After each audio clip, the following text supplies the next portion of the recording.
So you have to bear with me on this one. I'm reading this from my list. First introductions. My name is Stuart Kirk. I'm making this video today about my experiences of living with MS. I have relapsed remitting MS. I was diagnosed in 2002. My first symptoms were neuralgia on my face. It felt like a cobweb stuck on my face.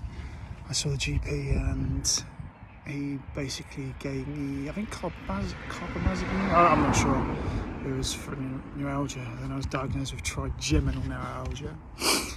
And then I had an episode of a week in hospital with like a bad face pain and a headache that just wouldn't go. Yeah, and that's how it all started. I'm 47. I work as an auditor for Jaguar Land Rover. Just recently changed to that job. I was previously an auditor for Audi. Hobbies, mostly music, to be honest. Normal physical activity is as much as I can cope with, to be fair, which isn't much. Since lockdown 2020, I made a concerted effort to take up cycling again. I always found it very difficult with fatigue and stuff, but I thought I'm just going to get fatter and fatter in lockdown, so I need to keep fitter for my health and to deal with relapses better, and also to keep my head straight, to be fair. Yeah, so since lockdown 2020 I've done, I think, about 6,500 miles on and off. Just recently I've had a relapse which stopped me going out my bike. I had dysesthesia really bad in my buttock, my left leg, and it basically hurt to sit and touch and bathe and do anything. It's like a bad burn on your leg and there's nothing actually wrong with you. Another glorious symptom of multiple sclerosis. So yeah, cycling is about the only activity I do. I'm doing a lot more of it of late. Today's my first cycle in about 2 or 3 weeks. The past week I've had COVID, which has caused me great concern and massive paranoia and yeah, just dread and doom, to be honest. I had it before the official lockdown and I had it for about 3 months really badly, and so yeah, I've always been kind of like cautious of being really ill with it, and I have a suppressed immune system from the drugs that I take. I'm currently, well, I was on a drug called fingolimod, which harvests your lymphocytes in your lymph nodes, I believe. Yeah, and because of the relapse I had recently, I have had to stop it and allow my blood levels to return to a normal state. So that was the first reason for not cycling of late, and then I got COVID. So yeah, I'm currently on day 4 of antivirals. A day after taking the antivirals, I tested negative, but yeah, it's taking its toll on me physically. Still got massive chest pains, and yeah, but I'm getting better, so that's the positive side of it. But yeah. I'm reading a sheet of questions that Dr. Sarah has given me to read out to you. How does MS affect your day-to-day life? Work. Yeah, work is difficult. I work long hours and fatigue plays a big part in that, and cognitive function is, yeah, I have impaired cognitive function, so I find it difficult to concentrate on things, books, music. I kind of cope with it by flitting between things and not finishing them, which is not ideal, but it works, and it's the best I can do, to be honest. Life, there's the occasions where I want to do things and I can't do things. Basically, again, it's fatigue. It robs you of motivation. Your whole body feels like lead. Why would I go out and make it? Why would I go out and make it worse or make it feel worse? But sometimes you go past that and decide to have a normal life. Well-being, that's a big one. That I suffer a lot with mental health. not so much depression, but well, some would say it's depression, more to do with spiralling and anxiety, to be honest. I think they're all hand in hand, but they're hand in hand with MS, and I think the current situation with life in the 20s doesn't help. Constant media fear, etc. Constantly drilling into you, but yeah, anyway, I digress. She did ask me to stay. I'm also in the middle of changing my MS medications. I am apprehensive about it because I've been on the same medication for about 7 or 8 years. It's done me well. I've not had any relapses up until recently. I've had no major relapses. Major relapses for me are loss of vision. I lose my sight through optic neuritis. I have done 3 or 4 times.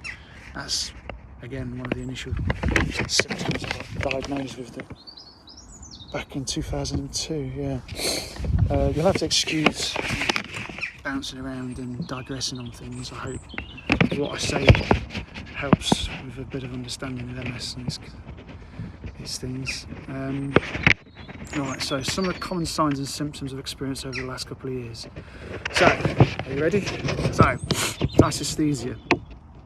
I'd write that down and Google it. It can mean various things. It's the most painful one I suffer with on a routine basis.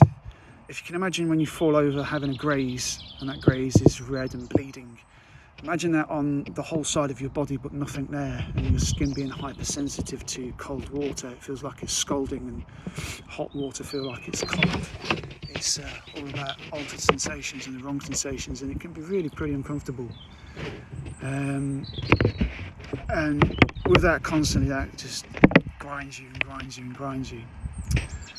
My vision, I've got 20/20 vision, but I have had, like I say, I've had optic neuritis 4 or 5 times. So my left eye, it looks like I look through an oily pair of sunglasses.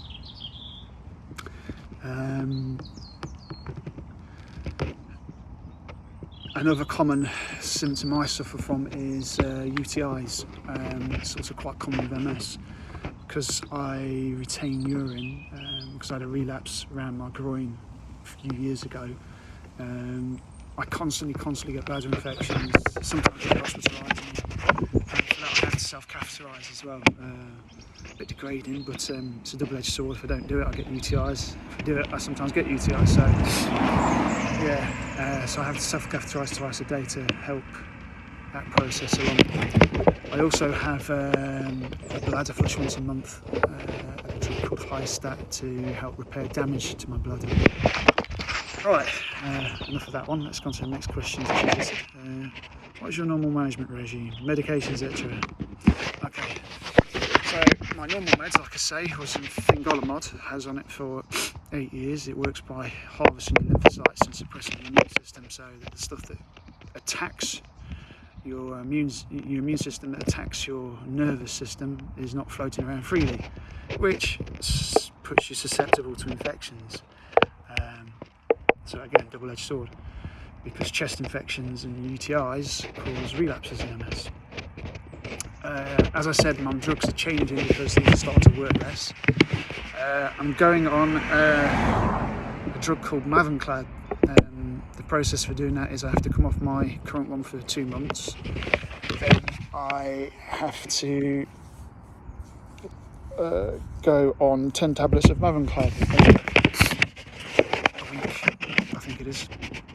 And that strips my immune system right back down again and prompts my bone marrow to create, I think, lymphocytes or white cells, I'm not sure, that don't do harm to myself, that aren't hyperactive from infection stimulus. Yeah, I'm a bit hesitant about that because for 2 months I'll be even more vulnerable, critically vulnerable, because I think it was used as a form of chemotherapy for leukemia. So yeah, it's quite potentially strong. It's a strong drug, but I'm only taking a small dose, so I take 10 tablets. Then that's it for a year. then next year I take another 10 tablets, and then fingers crossed, hopefully, no medication for 4 years, which is amazing really. It's classed as a better drug than the previous one for management of relapses, so yeah. Alright, next question from Sarah. What physical activity do you enjoy doing? Well, cycling. I'm in the middle of a place called Mogadore in Surrey at the moment, which is away from the choky grime of London that I live in. Yeah, it's nice. There's an occasional car. It's quite close to the Olympic route. Interesting fact for you. It's near Box Hill. But yeah, I enjoy cycling. That's about it, really, physical activity. Don't really see the point of much others. Are there barriers to taking part in your physicality, e.g. cycling, falls, leg pains? Yeah, that's a good question, to be honest. Of late, I think because I stopped taking my MS drugs, I've become more prone to cramping. I keep having like double thigh cramps whilst I'm cycling. It's very painful, but it's also quite amusing just having to stop dead in the middle of front of someone and just try and get off your bike with like locked up thighs. If it's not my thighs, it's my calves. Also at home, every night I have to random thinking I'm doing talking to my phone. Also every night at home I do have cramp in the arches of my feet, which is so painful. The treatment they say for it is to take muscle relaxants, but I've had enough drugs in my time now. If I'm honest, or to just stretch it out, so I put up with it and stretch it out. The key thing I want to say about physical activity in MS, and it's something you need to understand, is in your line of work, physiotherapy, etc. Fatigue robs you of motivation. It really does. I look fine. I don't use a walking stick. I'm on a wheelchair. It's different for every person with MS, but the biggest thing about fatigue is it robs you of so much motivation. I mean, for me to come home from work, doing a 10-hour day, travelling an hour there, an hour back, and then come home to do physical work, it takes a normal person a lot of motivation to do that. So you can imagine the kind of motivation I need to get out of my bike and do that.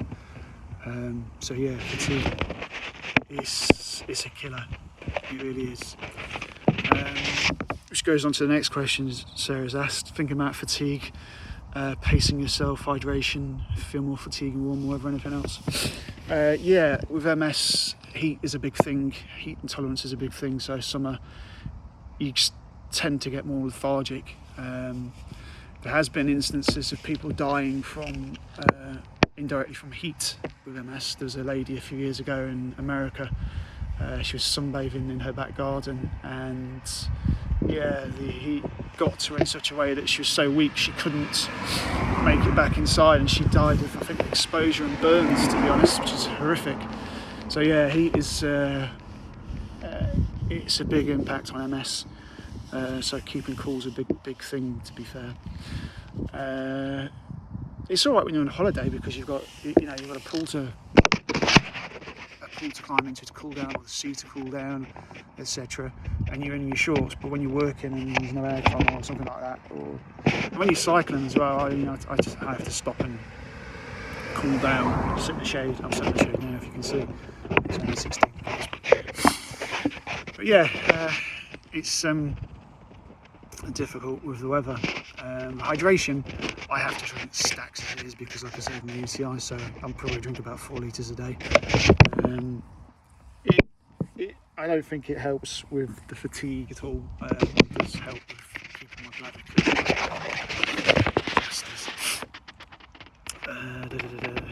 Signs and symptoms of MS. Okay, so a few more symptoms that I personally get. I'm sure I've mentioned them before, but I apologise if I'm repeating myself.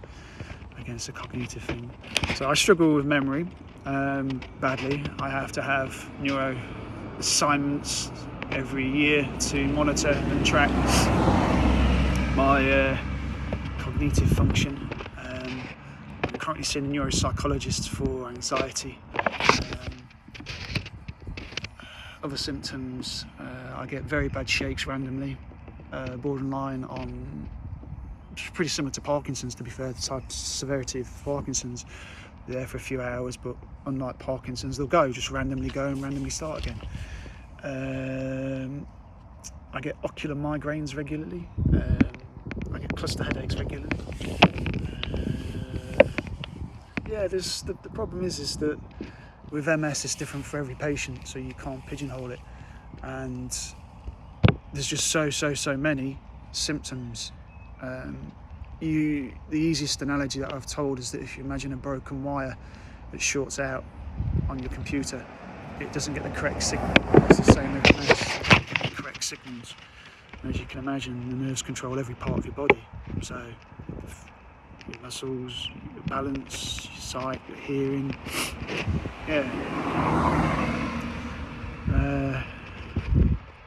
What else is there?